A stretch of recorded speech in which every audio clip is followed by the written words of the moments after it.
हल्द्वानी में रेलवे की 29 हेक्टेयर भूमि पर लंबे समय से रह रहे 4,365 परिवारों के सामने घर उजड़ने का खतरा मंडरा रहा है। मामला हाईकोर्ट में है, जबकि जिला प्रशासन ने रेलवे पुलिस से अतिक्रमण हटाने के लिए पूरी तैयारी कर ली है।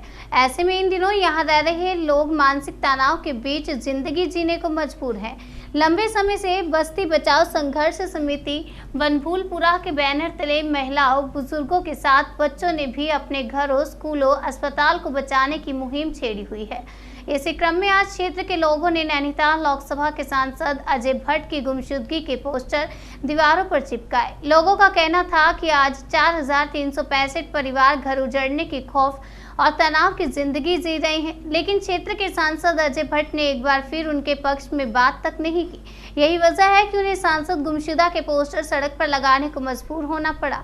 बस्ती बचाओ संघर्ष समिति से जुड़ी रजनी जोशी ने कहा कि रेलवे हमारे घरों, स्कूलों, अस्पताल आदि सरकारी संस्थानों को उजाड़ने पर तुला हुआ है।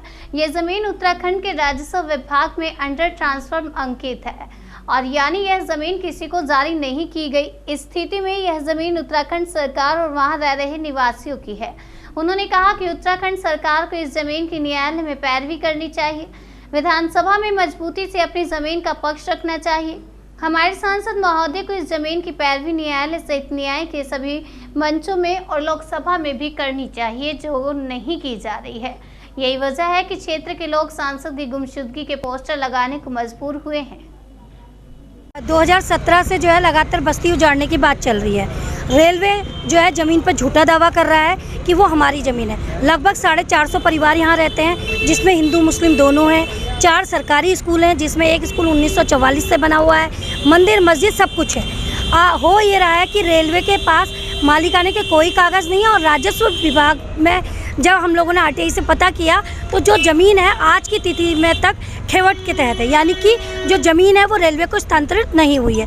फिर भी जो है क्या कहते हैं, रेलवे ज़मीन को हथियाने के चक्कर में लगा हुआ है।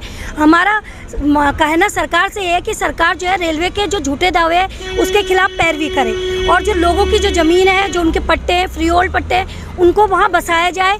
और अगर विकास करना ही है, अगर सरकार की कोई योजना है बड़ी और सरकार विकास करना चाहती है तो पहले उनको नई जगह पे बसाया जाए और उसके बाद चीज़ों को किया जाए। हाँ, कोर्ट में हम लोगों ने जनहित याचिका लगाई है। उसमें हमारे 2 साथियों की तरफ से आरटीआई लगी थी।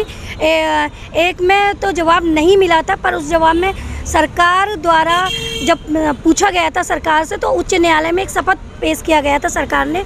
तो कोर्ट में जो सुनवाई हुई थी उसमें ये बात कही गई थी कि क्योंकि ये इज्जत नगर में इसका मामला चल रहा था, सभी लोगों से कागज़ और दस्तावेज मांगे जा रहे थे, तो उस पर जब सुनवाई तो ये बात हुई है कि जो रेलवे है उसने ईमानदारी से काम नहीं किया है और वो लोगों की और सरकार की ज़मीन को हथियाना चाहता है। दूसरी बात जो है, नसीम है क्रांतिकारी लोक अधिकार संगठन से, उन्होंने जब आरटीआई मांगी है रेलवे से तो रेलवे ने खुद कहा है कि उसके पास 4 नक्शे हैं, सिर्फ प्लान है, उसके पास ज़मीन के कोई दस्तावेज नहीं है, कोई मालिकाना नहीं। तो इन्हीं चीज़ों को लेकर जो है हमने कोर्ट में जनहित याचिका लगाई है। 15 तारीख को सुनवाई। ठीक है, हमने रेलवे से 4 आरटीआई लगाकर हमने मांगा था कि आपके जो रेलवे स्टेशन से लेकर और ये इंदिरा नगर कॉलोनी तक आपकी कितनी ज़मीन है, आप इसमें क्या बनाना चाहते हैं और आप इसमें क्या करना चाहते हैं। लेकिन उसके बाद हमने जब आरटीआई दिल्ली में भेजी और हमने आयोग से कहा कि साहब हल्द्वानी के अंदर 4,365 लोगों जो रेलवे उजाड़ रही है, दरअसल में वो रेलवे की संपत्ति नहीं है। और रेलवे से हमने मांगा तो रेलवे ने भी नहीं दिया, न जिलाधिकारी ने दिया है और ना ही नगर निगम ने दिया है। हम आपसे अपील करना चाहते हैं कि 4,365 लोगों को उजाड़ा जा रहा है कि उसके बारे में आप जवाब दीजिए। तो दिल्ली आयोग ने जब रेलवे प्रशासन को उजाड़ा और उनसे कहा कि भाई आपके पास मालिक हक है तो दीजिए, अगर नहीं है तो नहीं दीजिए, तो उन्होंने हमें 4 नक्शे दिए 59 के और खेवट नंबर दिया है कि हमें खाता खतौनी दी हम लोगों को और उसमें लास्ट में कहा कि 4 लाइन के अलावा हमारे पास संपत्ति नहीं है। तो हम चाहते हैं कि बरसों के अंदर जो लोग बसे हुए हैं वो बरसों से बसे हुए हैं, 60 साल वहाँ लोगों बसे हो गए हैं। आज हम देखते हैं हिंदू मुस्लिम एकता वाला मामला जो पूरा चल रहा है पूरे देश के अंदर, वहाँ पर भी बहुत सारे लोग हैं। तो आज हम पोस्टर लेके घूम रहे हैं, शहर शहर घूम रहे हैं कि हमारे संसद लापता हो गए।